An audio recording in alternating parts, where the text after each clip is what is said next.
Students, मैं doctor Radha Solanki BCom part third की आज इस क्लास में आपका फिर से स्वागत करती हूँ।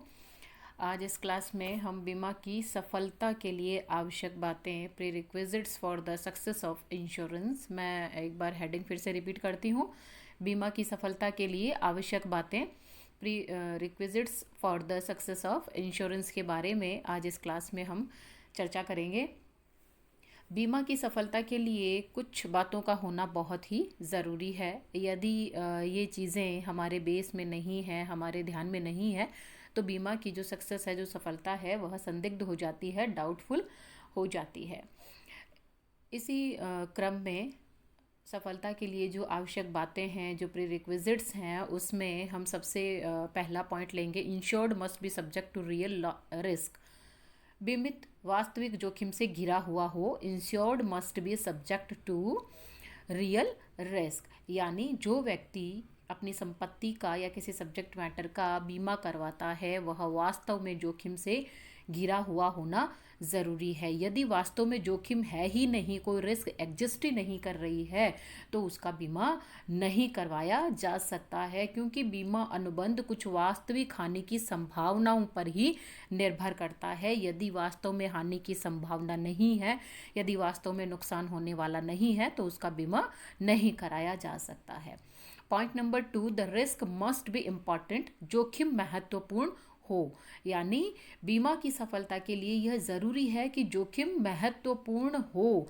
विद्यमान जोखिम तो है ही, साथ ही साथ वह महत्वपूर्ण होनी ज़रूरी है, और वो जोखिम इतनी महत्वपूर्ण हो जिसे सुरक्षित होने के लिए वास्तव में हमें बीमा की ज़रूरत महसूस होती है या हम उसकी आवश्यकता अनुभव करते हैं।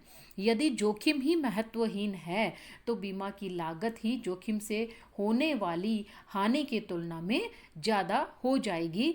इसलिए कई बीमा अनुबंधों में महत्वपूर्ण जोखिमों को सम्मिलित किया जाता है, और जो छोटी छोटी रिस्क होती है, जो महत्वहीन होती है, उनको बीमा के क्षेत्र से बाहर ही रखा जाता है।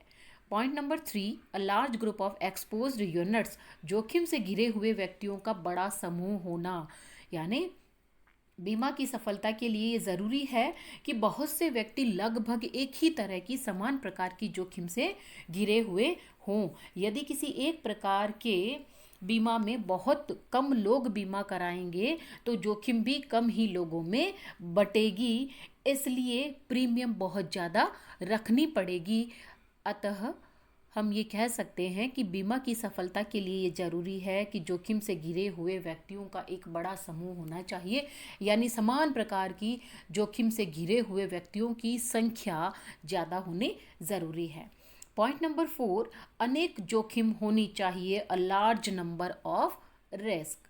बीमा की सफलता एवं बीमाकर्ता की सुरक्षा के लिए ये बहुत ज़रूरी है कि बीमा अनेक जोखिमों के लिए किया जाए। अनेक जोखिमों का बीमा कर लेने से हानि की संभावनाएं कम हो जाती है।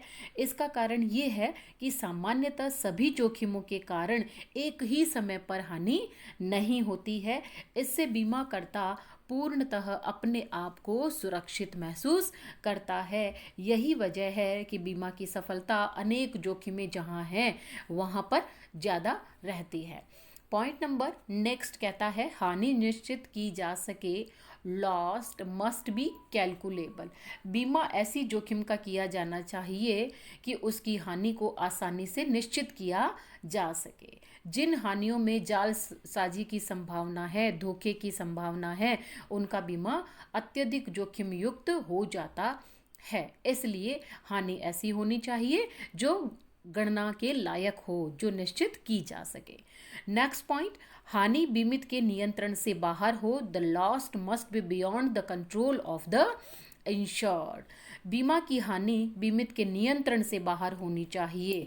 दूसरे शब्दों में, या हम ये कह सकते हैं कि बीमित किसी भी हानि को घटाने और बढ़ाने की स्थिति में नहीं होना चाहिए। यदि ऐसा है तो बीमा की सफलता संदिग्ध रह सकती है, और यही वजह है कि यदि कोई चीज़ बीमित के भी कंट्रोल में हो, तो शायद उसे रिस्क अनुभव ही नहीं होती और वह बीमा भी नहीं करवाता। इसलिए जोखिम ऐसी होनी चाहिए जो नियंत्रण से बाहर हो। हानि बड़ी हो, लॉस्ट मस्ट बी लार्ज। बीमा तभी करवाया जा सकता है जब जोखिम से हानि जो उत्पन्न होने वाली है, जो भविष्य में हानि होने वाली है, वह बड़ी होनी चाहिए। छोटी मोटी हानियों के लिए तो बीमा करवाने की आवश्यकता ही महसूस नहीं होती है। इसलिए कहा जाता है कि यदि हानि बड़ी हो तभी उसका बीमा कराया जा सकता है। नेक्स्ट पॉइंट, उचित लागत, फीजेबल कॉस्ट। बीमा की लागत में दो राशियां शामिल होती है, एक तो दावे की राशि होती है और दूसरा खर्चे होते हैं। यानी बीमा की जो कॉस्ट है, जिसे हम प्रीमियम कहते हैं, उसमें दो चीज़ें आती है, दावे की राशि और खर्चे। दावे की राशि हानि की संभावना पर आधारित होती है। यदि हानि की संभावना ज़्यादा है तो प्रीमियम भी ज़्यादा रखा जाता है, और यदि हानि की संभावना कम है तो प्रीमियम भी कम ही रखा जाता है या उचित रखा जाता है। नेक्स्ट पॉइंट, हानि की संभावना गणना योग्य होनी चाहिए। Chance of loss must be calculable. बीमा करने के लिए हानि की संभावना को ज्ञात करना अत्यंत आवश्यक है। पुराने अनुभव के आधार पर ये कहा जाता है कि हानि की संभावना की गणना की जाती है, और हानि की संभावना की गणना करने का जितना वैज्ञानिक तरीका होता है, उतनी ही उस संभावना को अत्यधिक शुद्धता के साथ कैलकुलेट किया जा सकता है, और बीमाकर्ता उतना ही अधिक सफल माना जाता है। और बीमाकर्ता को उन्हीं जोखिमों का बीमा करना चाहिए जिसमें हानि होने की संभावना लगभग तय रहती है। नेक्स्ट पॉइंट कहता है, हानि एक ही समय पर हो, लॉस मस्ट नॉट बी। हानि एक ही समय न हो, loss must not be at the same time. बीमा की सफलता की एक शर्त ये भी है कि सभी बीमितों की हानि एक ही समय पर नहीं होनी चाहिए। यदि ऐसा होता है और एक ही समय पर हानि हो जाए तो ये जाहिर सी बात है कि दावे एक ही समय पर पैदा हो जाएंगे, और कई बार बीमाकर्ता को अपने क्लेम पे करने में बहुत कठिनाई का सामना करना पड़ सकता है। इसीलिए हानि एक समय पर नहीं होनी चाहिए। नेक्स्ट एंड लास्ट पॉइंट, बीमा का विधिवत नियमन हो। Insurance must be properly regulated. बीमा की सफलता के लिए यह एक अत्यंत ज़रूरी बात है कि उसका रेगुलेशन होना चाहिए, उसका विधिवत नियमन होना चाहिए, उस पर नज़र रखी जानी चाहिए, उसका नियंत्रण भी होना चाहिए, और इसके लिए समुचित कानून और नियम भी होने चाहिए। यही वजह है कि बीमा का नियमन करने के लिए IRDA यहाँ बनाया गया है, और यही बीमा का नियमन और नियंत्रण करता है।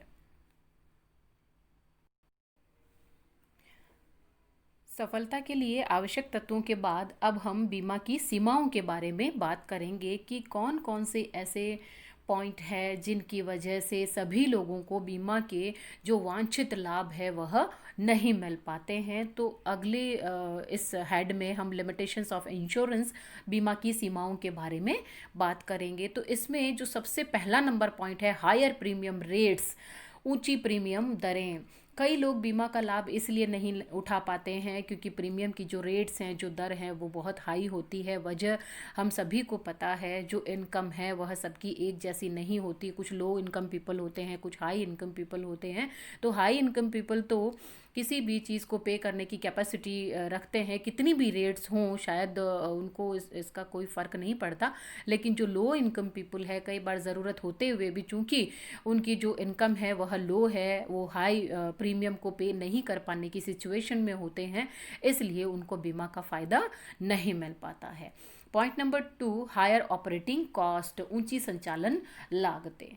क्योंकि बीमा का अपना एक ऑर्गेनाइजेशनल स्ट्रक्चर है, उसकी जो सेंटर ऑफिसेज हैं, डिविजनल ऑफिसेज हैं, ब्रांच ऑफिसेज हैं, और पूरा एक नेटवर्किंग उसका काम करता है। तो इस नेटवर्किंग की जो ऑपरेटिंग कॉस्ट है, जो संचालन लागत है, वह बहुत ज़्यादा आती है, और यही कारण होता है कि प्रीमियम की रेट्स भी बढ़ जाती है, क्योंकि प्रीमियम को कैलकुलेशन करते समय, या हम यूँ कहें कि प्रीमियम का डिटर्मिनेशन करते समय, उसको तय करते समय उसकी जो संचालन लागत है उसको भी ध्यान में रखा जाता है। तो जाहिर सी बात है कि यदि उसकी ऑपरेटिंग कॉस्ट बढ़ती है तो उसका प्रीमियम भी बढ़ जाता है। तो ये हायर ऑपरेटिंग कॉस्ट अल्टीमेटली उसके प्रीमियम को बढ़ाती है, इसलिए ये भी एक इसकी लिमिटेशन मानी गई है।